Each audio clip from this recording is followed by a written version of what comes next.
오늘 말씀의 제목이 베데스다의 은혜입니다. 베데스다. 이 베데스다라는 말은 자비의 집이다, 그런 뜻을 지니고 있습니다. 제가 지금까지 말씀을 전하러 갔던 교회 중에 이름이 이 베데스다 교회라는 이름이 두 군데가 생각이 나는데, 한 군데는 저 서대문구 역천동에 있는 시립병원, 그러니까 그 병원은 주로 결핵 환자들이 치료받고 있는 국립병원인데, 거기 언덕에 있는 교회가 베데스다 교회에 있었어요. 그래서 거기를 정기적으로 제가 방문을 했었는데, 만성 결핵 환자들, 지금 세계적으로 볼 때 코로나보다 더 많은 게 결핵입니다. 결핵이 많이 없어진 것 같지만은 결핵이 보이지 않게 많이 창궐 하고 있고 환자들이 많은데, 그곳에서 그 예배를 드리는 환자들, 또 나오지 못한 환자들은 그 숨이 차서 못 나오는 환자도 많았거든요. 근데 병상에 가서 기도해주고 했던 그때가 생각이 나는데, 그 교회 이름이 베데스다 교회였어요. 베데스다. 또 하나의 교회가 저 도봉구 창동에 있는, 지금은 없어졌지만은 육군 제57 후송병원이라는 병원이 있었는데, 그 도봉동 거기 있는 후송병원은 저 경기 지역에 있는 군인 환자들이 뭐 총상을 입은 수류탄 사고로 다친 병사들, 또 수술 환자들, 그 군대 가서 아픈 사람들이 많이 있잖아요. 그곳에 와서 치료받는데, 그 병원 이름이, 그 교회 이름이 베데스다 교회였어요. 베데스다. 그 이름을 그렇게 짓게 된 것이 오늘 이 본문에 나오는 이 베데스다 연못에서 유래된 그런 이름이 아닌가 생각이 됩니다. 왜냐하면 치료의 연못이요, 치료의 연못, 자비의 연못. 그러니까 그곳에 있는 분들이 거기서 치료의 은혜가, 또 그 교회를 통해서 그 하나님의 은혜를 또 경험하기 위해서 또 이름을 그렇게 지었지 않는가, 그런 생각을 해보면서 이 베데스다에 얽힌 이야기를 제가 말씀을 드렸습니다. 이 베데스다의 은혜, 여기서 큰 은혜가 있었어요. 예수님께서 한 번은 예루살렘으로 올라가실 때에 이 베데스다라고 하는 연못을 지나가시게 되었습니다. 근데 그 연못가에 특이한 것이 5개의 행각이 있었고, 그곳에 모여있는 사람들이 많이 있었는데, 그 공통점이 뭐냐, 각양각색의 병에 걸린 사람들이 거기에 다 누워있는 거예요. 뭐 앉아있는 것도 아니고 누워있다는 것은 활동을 거의 하지 못하고 그런 사람도 아니겠어요? 그런데 그 베데스다 연못가에 그 많은 환자들이 모여 있는 이유가 뭐냐? 오늘 말씀해 보면은 가끔 천사가 내려와 가지고 그 연못의 물을 휘젓게 만들고, 거기서 움직여 가지고 이 물이 용수 좀 치고 그러는데, 그때 누구든지 먼저 들어가는 사람이 하여튼 어떤 병에 걸렸든 그 사람은 고침을 받는다, 그런 이야기가 내려져 왔기 때문에 그런 거예요. 그게 전설인지 내려오는, 그 뭐 사실이 확인이 된 건지 뭐지만 하여간 그런 이야기 속에 사람들이 모여드는 거 아니에요? 여러분, 우리가 아프면은 그 소문 듣고 막 따라가지 않습니까? 저도 이 수지에 처음 오게 된 게 영광의원을 누가 얘기해서 찾아온 거예요. 그 영광의원에 가면은 그 피부병에 좋은 약이 있대더라. 그래서 이 수지 오기 전에 거기까지 한번 왔었던 거예요. 제가 동천동까지 또 부탁을 받고. 그러니까 소문 들으면 사람이 몰리게 돼 있는 거예요. 누가 좀 아주 정말 잘 고치는 의사가 있더라면 거기 몰리지 않습니까? 그런데 이 베데스다 연못이 그런 이야기 속에서 그저 물이 용수 좀 칠 때 누든지 먼저 어떤 병이든 뛰어들어가면 고침을 받을 수 있다. 그래서 사람들이 몰려 있었던 것입니다. 그러한 상황에서 예수님이 예루살렘으로 명절 지내러 오셨다가 그 연못가를 가신 거예요. 그래서 연못가를 쭉 이렇게 예수님이 이게 거니시면서 보니까 그들 중에 예수님 눈에 보니까 가장 오래된 사람, 가장 병력이 오래된 사람, 오늘 말씀에는 38년이라 38년. 38년 동안 그 누워서 지낸 그 환자, 그 사람에게 예수님께서 멈춰서셔서 물으셨어요. 내가 낫고자 하느냐? 이거 당연한 얘기 아니에요, 사실. 38년 동안 물론 지치긴 지쳤을 겁니다만은 이 사람도 그곳에 왔다는 것은 희망을 갖고 온 거 아니에요.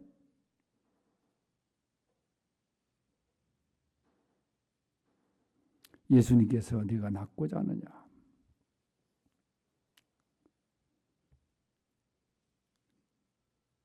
정말 진정으로 새로운 몸으로 변화되고자 하는 의지가 있느냐? 그 예수님이 그 마음 중심을 보신 거예요. 예수님은 뭐 겉모습을 보시지 않잖아요. 그래서 예수님 말씀하십니다. 일어나 네 자리를 들고 걸어가라. 그래서 거기서 고침을 받고 자리를 들고 걸어가게 되었다 하는 것이 이제 본문을 줄여서 제가 설명한 거예요. 그래서 오늘 주인공이 오늘 이야기의 소재가 바로 이 38년 된 병자의 이야기입니다. 그가 베데스다에서 경험한 은혜. 첫째가 오늘 주보에 기록한 대로 첫째 은혜가 뭐냐? 선택의 은혜. 선택의 은혜. 예수님께서 그 많은 사람들이 모여 있다 그랬잖아요. 각양각색의 수많은 병자들이 그 베데스다 연못가에 운집해 있었어요. 그런데 예수님이 이 38년 된 사람을 바라보시면서 묻습니다. 그래 고쳐주세요. 이 외에도 얼마나 많은 사람들이 있었습니까? 그런데 예수님의 선택, 예수님께서 그를 그를 선택하셨다는 게 이 사람 입장에서 보면 이게 얼마나 큰 은혜요 축복입니까? 병력이 오래됐다고 해서 선택받은 것입니까?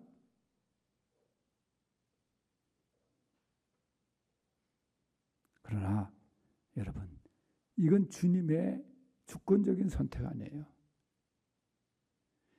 이 구원은 주권적인 주님의 은혜입니다. 우리가 세상에 많은 사람들이 있잖아요. 아니 수지에도 얼마나 많은 사람들이 살아요. 그런데 우리가 주님의 선택함을 받고 주님의 자녀가 되고 이 자리에 나오게 되고 이게 얼마나 큰 은혜입니까? 이걸 생각해 보셔서 수많은 사람들 중에 나를 선택하신 주님의 은혜. 이게 은혜 중에 은혜입니다. 나를 선택하신 은혜입니다. 나보다 더 인간적으로 보면 나은 사람들이 얼마나 많아요. 그런데 주님의 은혜예요. 주님의 선택의 은혜예요. 그래서 우리가 찬송 부르듯이 이전에 내가 주님을 몰라. 주님을 배반하고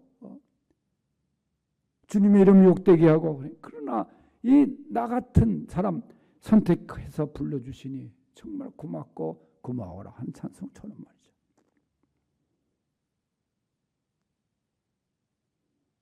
이 선택의식, 나를 선택하셨다는 이 은혜, 이게 얼마나 감사한 일인지 몰라요.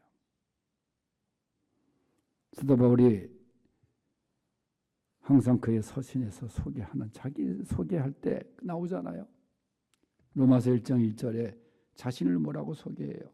예수 그리스도의 종 바울, 난 사도로 부르심을 받아 하나님의 복음을 위하여 택정함을 입었다.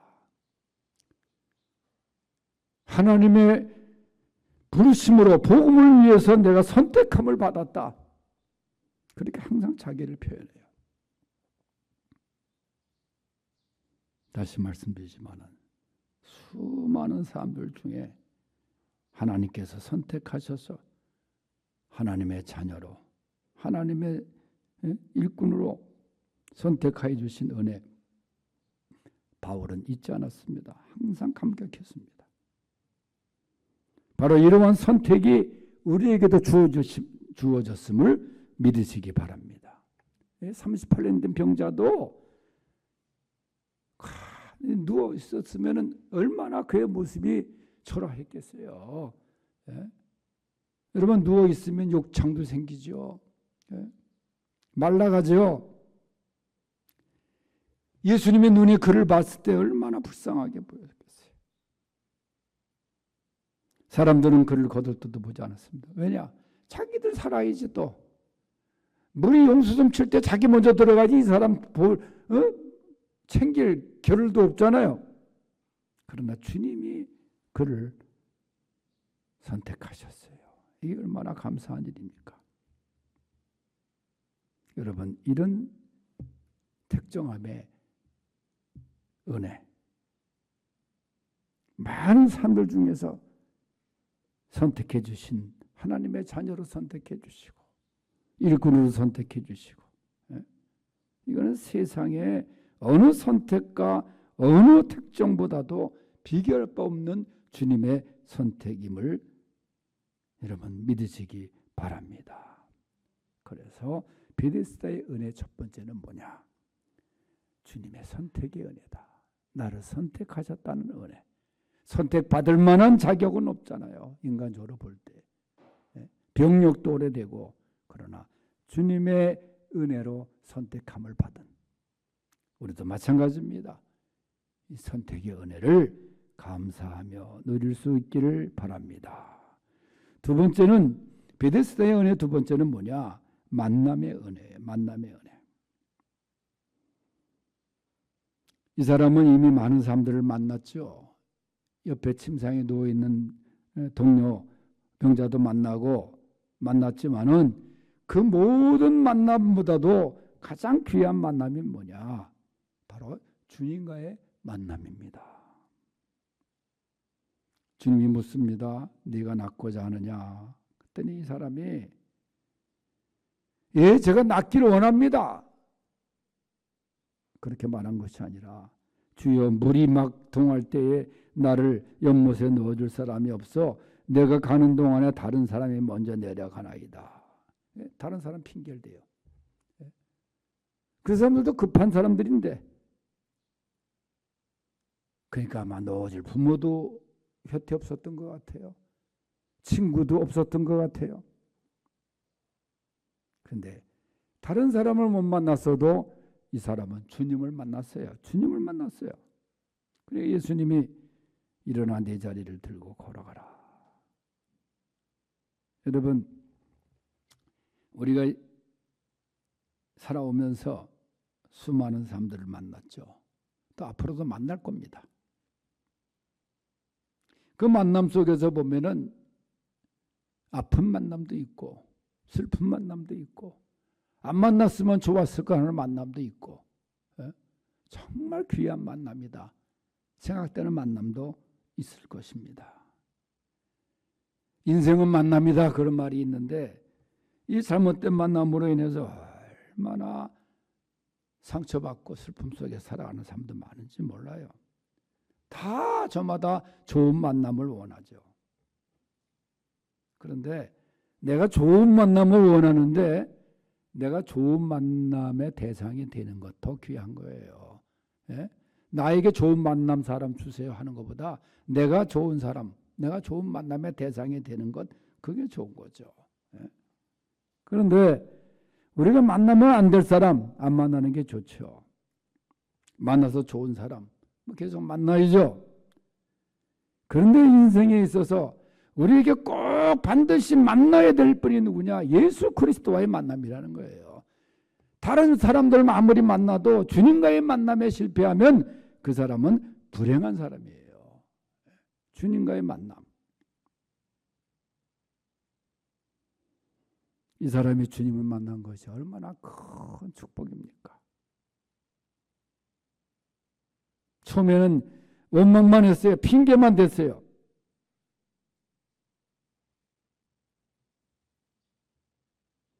여러분, 주님은 사실 이런 인생이었지만 그래도 주님이 찾아오셨어요.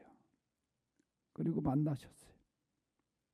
오늘 찬송가에서 불렀지만 주 예수 내가 알기 전 날 먼저 사랑했네. 이게 주님의 은혜입니다. 만남입니다. 먼저 사랑하시고 먼저 시작하시고.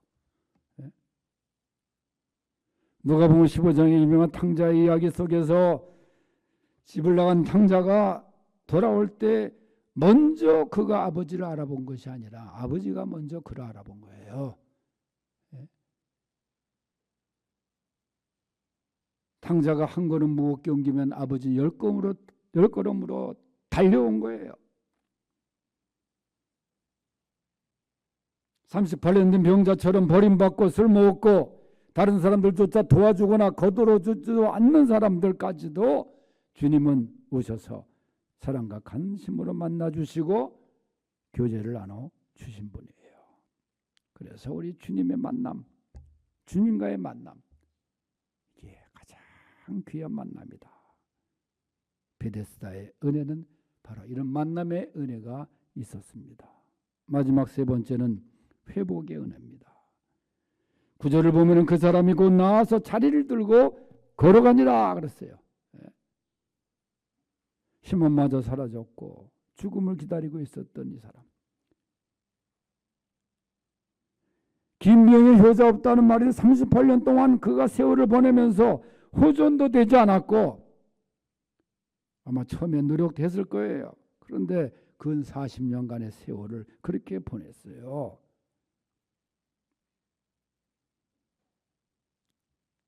인간적으로 볼 때는 회복이 어렵습니다. 그런데 주님을 만나서 그는 다시 회복했어요. 회복의 은혜가 베데스다의 은혜입니다. 의욕상실에서 포기한 상태에서 다른 사람들에게만 원망하고 원망병에 걸렸던 그가 예수님의 말씀 속에서 그는 다시 일어서는 회복의 은혜를 경험하게 된 거예요. 식었던 열망이 살아났고 다시 새 사람으로 출발하게 된 것입니다. 주님은 이처럼 우리를 회복시키시는 분이에요. 다시 일어나게 하시는 분이에요. 주저앉았던 우리가 다시 일어나게 하고 누워있던 우리를 다시 세워주고 그래서 주님께서는 이 베데스다의 38년 된 병자를 다시 회복시켜 주신 분이십니다. 이렇게 우리도 다시 회복하는 그 은혜를 경험할 수 있기를 축원합니다.